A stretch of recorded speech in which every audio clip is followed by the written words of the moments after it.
For more on the potential scenarios that could happen in the National Assembly vote, French politics editor Marc Perelman joins me on set now. Hello there. Hello. So Macron has less support in the lower house than he does in the upper house. Explain to us, how close is the margin here? It's extremely close. And as we speak, there is a meeting at the presidential palace, the Élysée, to try to crunch those numbers. The problem is that there's no certainty. Obviously, some MPs have said, we might vote or we might actually not show up. And really, the numbers are very close. The majority normally is 289. It could be less because there might be some abstentions, some might not show up, and so on.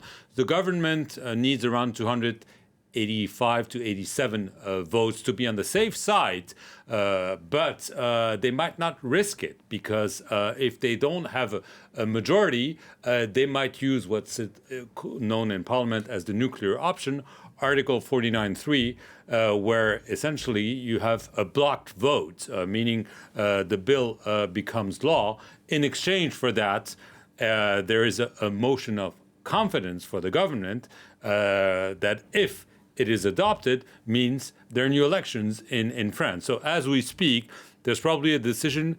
Either we go to a vote with the risk of losing it, or we choose this nuclear option, which could then lead to a motion of defiance, but which could also enrage the unions even more because they'll say the government is railroading this, it's not listening to public opinion, it's not listening to us, so there might be further strikes, demonstrations, and so on. Right, that was my next question. Right. If you live here in France, people, it seems like they're starting to get a little bit frustrated by the trash, the transportation delays, the school closures.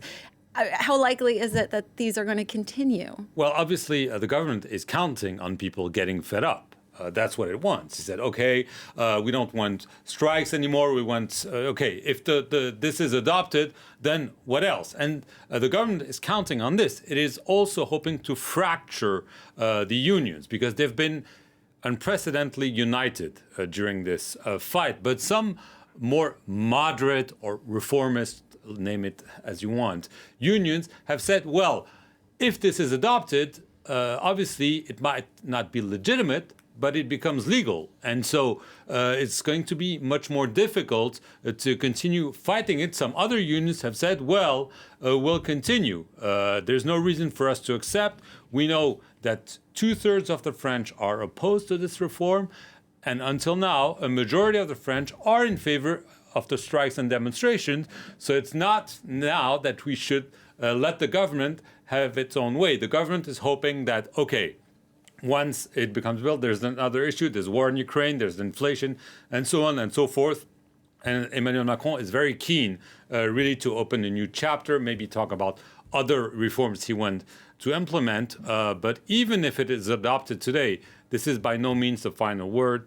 In France, there is what's happening in Parliament and what's happening in the streets. And if Parliament adopts it, it doesn't mean that the street will accept it. And this is clearly the challenge for the next days for the government. But right now, it's trying to see what happens today in the National Assembly. It will be absolutely decisive. Mm-hmm. And that showdown coming this afternoon. We'll be watching it. You'll be watching it, of course. Marc Perelman, French politics editor, France 24. Thank you.